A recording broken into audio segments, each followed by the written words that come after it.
Hello guys, welcome back to my channel. You are watching Hemaiza's Diaries.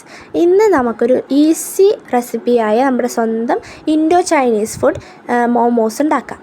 അപ്പോൾ അതിനായി ഒരു ബൗളെടുത്ത് അതിനകത്തേക്ക് മൈദപ്പൊടി ആഡ് ചെയ്ത് കൊടുക്കുക.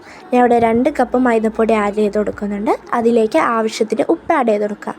അതിനുശേഷം വെള്ളം ഒഴിച്ചു കൊടുത്ത് നന്നായിട്ട് മിക്സ് ചെയ്തെടുക്കുക. അത് നന്നായിട്ടൊന്ന് മിക്സായി വരുമ്പോൾ നമ്മുടെ കുഴഞ്ഞ് വരുമ്പോൾ ആ സമയത്ത് നമ്മൾ വീണ്ടും ഇടവിട്ട് വെള്ളം ഒഴിച്ചു കൊടുത്ത് നന്നായിട്ട് മിക്സാക്കി എടുക്കണം. അതിന് ശേഷം ഒട്ടിപ്പിടിക്കുന്നെങ്കിൽ ഓയിൽ ഒഴിച്ച് അത് നന്നായിട്ട് മിക്സാക്കി എടുക്കണം. നന്നായിട്ട് മിക്സായ ശേഷം അത് റെസ്റ്റ് ചെയ്യാൻ ടൈറ്റ്ലി ക്ലോസ് ചെയ്ത് മാറ്റി വയ്ക്കാം. ഇനി നമുക്ക് ഫില്ലിങ്സ് ഉണ്ടാക്കാം. ഫില്ലിങ്സിനായി boiled chicken, carrot, onions, cabbage, chilli, പിന്നെ അതിന് ആവശ്യത്തിനുള്ള ഉപ്പും കൂടി എടുത്ത് നന്നായിട്ടൊരു ബൗളിൽ മിക്സ് ചെയ്തെടുക്കുക. അതിനുശേഷം അതിലേക്ക് ജിഞ്ചർ ഗാർലിക് പേസ്റ്റ് ആഡ് ചെയ്ത് കൊടുക്കുക, മല്ലിയില ആഡ് ചെയ്ത് കൊടുക്കുക, പിന്നെ നമ്മുടെ പെപ്പർ പൗഡർ ആഡ് ചെയ്ത് കൊടുക്കുക, നമ്മുടെ കാശ്മീരി ചില്ലി പൗഡർ, എരിവ് വേണമെന്നുള്ളവരാണെങ്കിൽ ചില്ലി പൗഡർ കുറച്ചും കൂടി ആഡ് ചെയ്ത് കൊടുക്കുക കേട്ടോ. പിന്നെ ഞാനിവിടെ 1 സ്പൂണ് സോയ് സോസ് ഒഴിച്ച് കൊടുക്കുന്നുണ്ട്. ഇനി അതെല്ലാം കൂടി നന്നായിട്ടൊന്ന് മിക്സ് ചെയ്തെടുക്കുക. പിന്നെ നമ്മുടെ ഡോ ഒന്ന് പരത്തിയെടുത്ത് അതൊന്ന് സർക്കിൾ ഷേപ്പിൽ കട്ട് ചെയ്തെടുത്ത് അതിലേക്ക് ഫില്ലിങ്സ് വെച്ച് നന്നായിട്ട് റാപ്പ് ചെയ്ത് കൊടുക്കുക. ഇനി നമ്മൾ ബോയിൽ ചെയ്യാൻ വെക്കുന്ന പാത്രത്തിൽ നന്നായിട്ട് ഓയിലൊന്ന് തടവി കൊടുത്തിട്ട് നമ്മുടെ മോമോസ് അതിലേക്ക് വെച്ച് കൊടുക്കുക.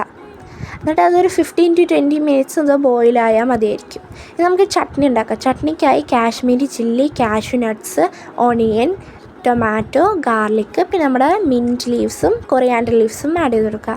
നമ്മളൊരു പാൻ എടുത്ത് അതിലേക്ക് ഓയിൽ ഒഴിച്ചെടുത്ത് അതൊന്ന് ചൂടായി വരുമ്പോൾ നമ്മുടെ ഗീ ആഡ് ചെയ്ത് കൊടുക്കുക. ഇനി അതിലേക്ക് അതൊന്ന് ചൂടായി വരുമ്പോൾ നമ്മുടെ ഗാർലിക്ക് ഇട്ട് കൊടുക്കുക, ഓണിയൻസ് ഇട്ട് കൊടുക്കുക. ഇതെല്ലാം ഒരുമിച്ചിട്ടാലും ഒരു കുഴപ്പമില്ല കേട്ടോ. നമ്മൾ ജസ്റ്റ് ഒന്ന് ചൂടാക്കി എടുക്കണേ കേട്ടോ. ഇത് നമ്മുടെ കാഷ്യൂസ്, നമ്മുടെ ടൊമാറ്റോ, പിന്നെ നമ്മുടെ കാശ്മീരി ചില്ലി ഇട്ട് കൊടുക്കുന്ന സമയത്ത് അതൊന്ന് പൊട്ടിച്ചിട്ട് കൊടുക്കുക കേട്ടോ. ഇനി അതൊന്ന് പൊട്ടിച്ചിട്ട് കൊടുക്കുക.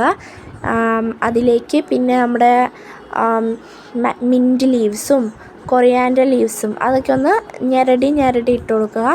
അതിനുശേഷം അത് നന്നായിട്ടൊന്ന് ചൂടാക്കി നന്നായിട്ട് മിക്സാക്കി എടുക്കുക കേട്ടോ. ആ എണ്ണയിലേക്ക് അതൊന്ന് ചൂടായി നമുക്ക് ഒന്ന് പൊടിച്ചെടുക്കാൻ പരുവത്തിന് അതായി വരുമ്പോൾ അതൊന്ന് ചൂടാറിയിട്ട് മാത്രമേ മിക്സിയിലിട്ട് അടിക്കാൻ പാടുള്ളൂ. അപ്പോൾ അത് ചൂടാറിയ ശേഷം അത് മിക്സിയിലിട്ട് നന്നായിട്ടൊന്ന് അടിച്ചെടുത്ത് ഒരു പാത്രത്തിൽ സെർവ് ചെയ്യാൻ വയ്ക്കുക. നമ്മുടെ മോമോസും ആയിക്കഴിയുമ്പോൾ നമ്മളൊരു പ്ലേറ്റിലെടുത്ത് സെർവ് ചെയ്യാൻ ചട്നിയായിട്ട് വയ്ക്കുക. നമ്മൾ ഫോട്ടോസ് എടുക്കുക. അന്ന് കഴിച്ച് നോക്കിയിട്ട് നിങ്ങൾ നിങ്ങളുടെ അഭിപ്രായങ്ങൾ കമൻറ്റ് ബോക്സിൽ ഇടണം. ഷെയറും ലൈക്കും സബ്സ്ക്രൈബും ചെയ്യാൻ മറക്കല്ലേ.